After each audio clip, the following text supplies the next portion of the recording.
नमस्कार. आज आपण एका अत्यंत महत्त्वाच्या आणि तितक्याच रंजक विषयावर बोलणार आहोत, महाशिवरात्री. नमस्कार. हा सण म्हणजे केवळ एक दिवस नाही, तर श्रद्धा, परंपरा आणि विविधतेचा एक अद्भुत संगम आहे. अगदी. आपल्याकडे आलेल्या माहितीनुसार 2026 मध्ये महाशिवरात्री रविवार 15 फेब्रुवारी रोजी साजरी केली जाईल. हो. आणि या विशेष रात्रीबद्दल इतक्या कथा आणि समजुती आहेत. काहींसाठी हा शिव पार्वतीच्या विवाहाचा सोहळा आहे, तर काहींसाठी शिवाच्या तांडव नृत्याची रात्र आणि काही जणांसाठी ही निशब्द शांततेची आणि आत्मचिंतनाची रात्र आहे. बरोबर. आणि म्हणूनच आज आपण महाशिवरात्रीचे हे सगळ्या विविध पैलू उलगडणार आहोत.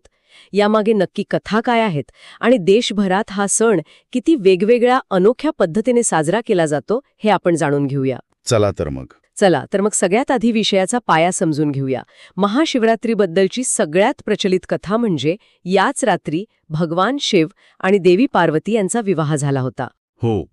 हा जो दिव्य विवाह आहे तो म्हणजे शिव आणि शक्तीच्या मिलनाचं प्रतीक मानला जातो. पण या व्यतिरिक्तही अनेक महत्वाच्या कथा आहेत, नाही का? नक्कीच. एका कथेनुसार याच रात्री भगवान शिवाने सृष्टीची निर्मिती, तिचं पालन आणि संहार दर्शवणारे तांडव हे दिव्य नृत्य केले होते. अच्छा. आणि एक अजून रंजक कथा आहे समुद्र मंथनाची. हो, हलाहल विषाची कथा. अगदी. जेव्हा समुद्रातून हलाहल नावाचं विष बाहेर आलं तेव्हा संपूर्ण सृष्टीला वाचवण्यासाठी भगवान शिवाने ते प्राशन केलं आणि आपल्या कंठात धारण केलं.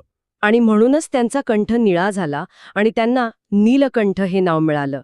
ही घटना याच दिवशी घडली असं मानलं जातं. बरोबर.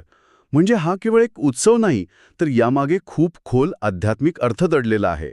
असंही म्हणतात की या रात्री निसर्गात ऊर्जेचा एक नैसर्गिक प्रवाह असतो. एक नॅचरल अपसर्ज. हो, जो मानवाला त्याच्या आध्यात्मिक शिखराकडे नेण्यास मदत करतो. अच्छा. हो. आणि म्हणूनच या रात्री जागरण करून पाठीचा कणा ताठ ठेवून बसण्याला विशेष महत्त्व आहे. म्हणजे ही रात्र अंधार आणि अज्ञानावर विजय मिळवण्याचं प्रतीक आहे. अगदी. शिव या शब्दाचा एक अर्थ जे नाही ते, दॅट विच इज नॉट, असाही होतो. म्हणजे ती विशाल पोकळी जिच्यात संपूर्ण सृष्टी सामावलेली आहे. वाव. म्हणजे ही रात्र त्या विशालतेचा अनुभव घेण्याची एक संधी देते. बरोबर. आता आपण हे पाहूया की भक्तगण या दिवशी नक्की काय करतात. सगळ्यात महत्वाचे विधी म्हणजे व्रत किंवा उपवास. आणि रात्रभर जागरण. हो. उपवासाबद्दल सांगाल का? हो. उपवासाचे नियम वेगवेगळ्या ठिकाणी थोडे वेगळे असू शकतात. पण साधारणपणे या दिवशी धान्य, डाळी, कांदा आणि लसूण टाळले जातात. आणि मिठाऐवजी सैंधव मीठ वापरतात. हो. रॉक सॉल्ट, साबुदाण्याची खिचडी, राजगिरा किंवा कुट्टूच्या पिठाची पुरी असे पदार्थ बनवले जातात. काही भक्त तर निर्जला म्हणजे पाणी न पिताही उपवास करतात. आणि पूजेबद्दल काय? या रात्रीच्या पूजेचं काही विशेष महत्त्व आहे? नक्कीच. रात्रभर ओम नमः शिवाय या पंचाक्षरी मंत्राचा जप केला जातो आणि शिवलिंगावर अभिषेक करणे हा या पूजेचा मुख्य भाग आहे.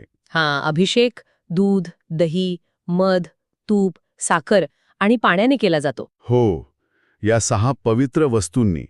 आणि ह्या प्रत्येक वस्तूचा एक प्रतिकात्मक अर्थ आहे. अच्छा, तो काय आहे? जसं की दूध, ते शुद्धता आणि पावित्र्याचं प्रतीक आहे. आणि दही? दही हे समृद्धी आणि संततीसाठी. पुढचा पदार्थ आहे मध.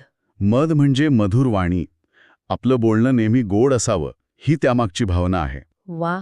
आणि तूप? तूप हे विजयाचं प्रतीक आहे. साखर तर अर्थातच आनंदासाठी असेल. हो, आनंद. आणि शेवटी पाणी, जे शुद्धतेचं प्रतीक आहे. वा. म्हणजे प्रत्येक विधीमागे किती सखोल विचार आहे. यासोबतच शिवलिंगावर बेलपत्र वाहण्यालाही खूप महत्त्व दिलं जातं. हो, ते तर आहेच. बरं, इथून पुढे ही चर्चा खूपच रंजक होणार आहे. महाशिवरात्रीचा आत्मा एक असला तरी संपूर्ण भारतात ती वेगवेगळ्या रंगात आणि ढंगात साजरी केली जाते. अगदी. उदाहरणार्थ मध्य प्रदेशातील खजुराहोमध्ये शिवसागर तलावात पवित्र स्नान केलं जातं आणि उज्जैनच्या महाकालेश्वर ज्योतिर्लिंग मंदिरात तर एक भव्य उत्सव असतो. झारखंडमधील देवघर येथील बैद्यनाथ मंदिरात ही मोठी गर्दी जमते, नाही का? हो, प्रचंड. आणि हिमाचल प्रदेशातील मंडी शहरात तर आठवडाभर चालणारी शोभायात्रा निघते. हो. त्यात विविध मंदिरांतील देवतांच्या पालख्या सजून मिरवणूक काढली जाते. तो एक आंतरराष्ट्रीय स्तरावरचा उत्सव असतो. वा. पश्चिम बंगालमध्ये एक अनोखी प्रथा आहे. काय आहे ती? तिथे भक्त गंगेच्या मातीपासून 4 शिवलिंग तयार करतात आणि रात्रीच्या 4 प्रहरामध्ये म्हणजे 3-3 तासांच्या टप्प्यात त्यांची वेगवेगळी पूजा करतात. अरे वा, हे खूपच वेगळं आहे. आता आपण काश्मीरकडे वळूया, जिथे काश्मीरी पंडित हा सण हेरथ नावानी साजरा करतात. ही एक खूपच वेगळी आणि भावनिक कथा आहे. हो, हेरथ हा 1-2 दिवसांचा नाही तर अनेक दिवस चालणारा उत्सव आहे आणि यात शिवलिंगाऐवजी वटुकदेव यांची पूजा होते. वटुक देव म्हणजे पाण्याने आणि अक्रोडाने भरलेल्या मातीच्या किंवा धातूच्या भांड्यांची पूजा केली जाते. हेच भगवान शिवाचं प्रतीक मानलं जातं. अक्रोड. हो, पाण्यात भिजवलेले अक्रोड नंतर प्रसाद म्हणून वाटले जातात. खरंच खूपच वेगळी प्रथा आहे. हो, आणि उत्सवाच्या दुसऱ्या दिवशी सलाम नावाचा एक कार्यक्रम असतो, जिथे कुटुंबीय एकमेकांना शुभेच्छा देतात. एकेकाळी ही प्रथा काश्मीरमधील सामाजिक सलोख्याचं प्रतीक होती. मात्र दुःखद बाब म्हणजे 1990 नंतर काश्मीरी पंडितांच्या विस्थापनामुळे हेरतचा हा भव्य सोहळा काश्मीरमध्ये आता पूर्वीसारखा दिसत नाही. नाही, आता हा सण काश्मीरबाहेर साजरा करून आपली ओळख आणि परंपरा जिवंत ठेवण्याचा एक प्रयत्न केला जातो.